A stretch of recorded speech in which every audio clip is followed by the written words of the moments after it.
بسم اللہ الرحمن الرحیم۔ السلام علیکم۔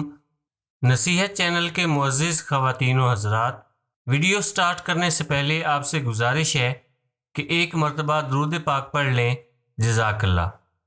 حضرت سیدنا عبد الرحمن بن مہذب رحمۃ اللہ علیہ فرماتے ہیں، ایک دفعہ میں غلاموں کے بازار سے گزرا، غلام بیچنے والوں کو دیکھا کہ وہ ایک غلام کو بیچتے ہوئے کہہ رہا تھا، میں اس کو اس کے عیب پر بیچتا ہوں۔ میں نے غلام بیچنے والے سے پوچھا، اس میں کیا عیب ہے؟ اس نے کہا، اسی سے پوچھ لیجئے۔ میں نے غلام کے قریب جا کر اس سے پوچھا، بتا تجھ میں کیا عیب ہے؟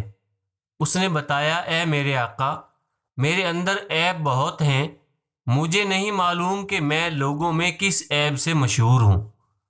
میں نے غلام بیچنے والے سے کہا، تم بتاؤ کہ اس میں کیا عیب ہے؟ اس نے کہا، اے میرے آقا، اس نے کہا، اسے جنون کی بیماری ہے۔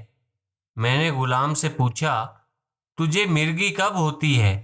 کیا ہر سال یا ہر مہینے یا ہر جمعہ؟ اس نے کہا، اے میرے آقا، جب محبت کی بیماری دل پر غالب ہوتی ہے تو تمام اعضاء میں سرایت کر جاتی ہے، اور جب دوسرے اعضاء پر غالب آتی ہے تو محبت کا خمار تمام جسم میں پھیل جاتا ہے، اور عقل محبوب کی یاد میں کھو جاتی ہے، دل مستغرق ہو جاتا ہے، بدن ساکن ہو جاتا ہے، اور جاہل اس کو جنون سمجھتے ہیں۔ حضرت سیدنا عبد الرحمن رحمۃ اللہ علیہ فرماتے ہیں، مجھے معلوم ہو گیا کہ یہ غلام اللہ کے اولیاء میں سے ہے۔ میں نے غلام بیچنے والے سے کہا، یہ غلام کتنے میں بیچو گے؟ اس نے 200 درہم بتائے تو میں نے 220 درہم دے دیے، اور غلام کو گھر کے قریب لا کر اس سے کہا، اندر آ جاؤ۔ اس نے انکار کرتے ہوئے پوچھا، کیا آپ کے گھر والے ہیں؟ میں نے کہا، جی ہاں۔ اس نے کہا، غیر محرم کی طرف کون دیکھ سکتا ہے؟ میں نے اسے کہا، تجھے اجازت ہے؟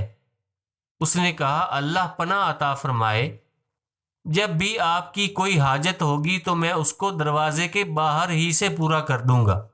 بہرحال میں خاموش ہو گیا اور اسے اس کے حال پر چھوڑ دیا۔ پھر اس کے لیے کھانا لایا تو اس نے کہا، میں روزے دار ہوں۔ جب رات ہوئی، میں رات کا کھانا لایا تو اس نے کہا، مجھے بھوک نہیں، اور وہ گھر کی چوکھٹ پر ہی ٹھہر گیا۔ آدھی رات کو جب میں اس کے پاس گیا تو دیکھا کہ وہ قیام کی حالت میں نماز پڑھ رہا ہے، اور اسے میرے آنے کا علم نہ ہوا۔ جب نماز سے فارغ ہوا تو سجدہ کیا اور بہت رویا۔ میں نے اس کی مناجات سنی، وہ کہہ رہا تھا، اے میرے رب، سب بادشاہوں نے اپنے دروازے بند کر دیے ہیں، لیکن تیرا دروازہ سائلوں کے لیے کھلا ہوا ہے۔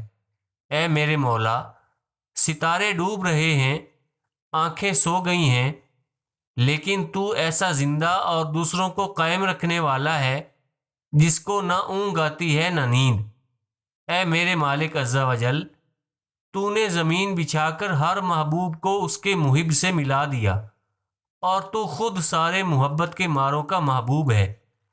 اے تنہائی کے ماروں کے غم گسار، اے میرے پروردگار عز و جل، اگر تو نے مجھے اپنے دروازے سے دور کر دیا تو پھر کس کے دروازے پر جا کر التجا کروں گا؟ یا الہ العالمین، اگر تو مجھے عذاب دے تو بے شک میں مستحق عذاب ہوں، اور اگر تو معاف فرما دے تو جود و کرم والا ہے۔ پھر وہ غلام بیٹھ گیا، اپنے ہاتھوں کو بلند کر کے رویا اور کہا، اے میرے مولا، تیرے فضل ہی سے صالحین اور عارفین نے نجات حاصل کی، کوتاہی کرنے والوں نے تیری ہی رحمت کے باعث توبہ کی۔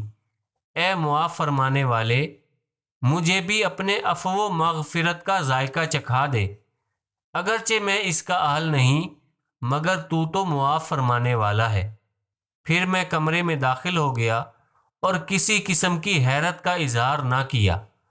جب صبح ہوئی تو میں نے اس کے پاس جا کر کہا، رات کو کیسی نیند آئی؟ تو اس نے جواب دیا، اے میرے آقا، کیا وہ شخص سو سکتا ہے جس کو آگ کے عذاب، خدائے جبار کی بارگاہ میں پیشی اور گناہوں پر ملامت کا خوف ہو۔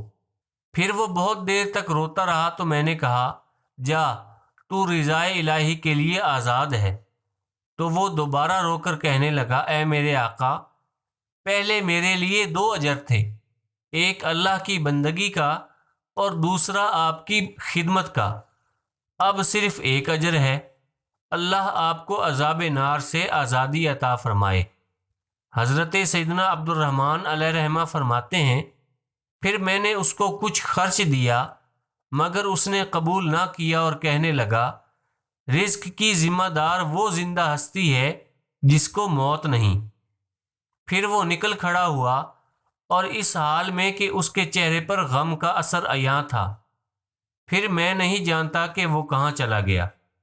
سبحان اللہ عز و جل، اس غلام کو اللہ عز و جل کی ملاقات کا کس قدر شوق تھا۔ اللہ پاک قرآن پاک میں پارہ 26 سورہ زاریات کی آیت نمبر 17 اور 18 میں ارشاد فرماتا ہے، کانوا قلیلا من اللیل ما یہجعون وبالاسحار ہم یستغفرون۔ ترجمہ، وہ رات میں کم سویا کرتے تھے اور رات کے آخری پہروں میں بخشش مانگتے تھے۔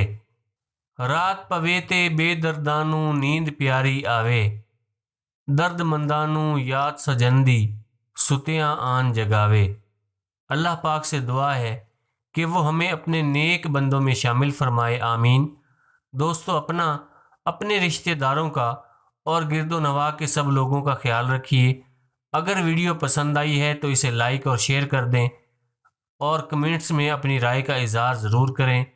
اور اگر آپ نے ابھی تک ہمارے چینل نصیحت کو سبسکرائب نہیں کیا ہوا تو اس طرح کی اچھی ویڈیوز دیکھنے کے لیے ہمارے چینل نصیحت کو سبسکرائب کر لیں۔ جزاک اللہ۔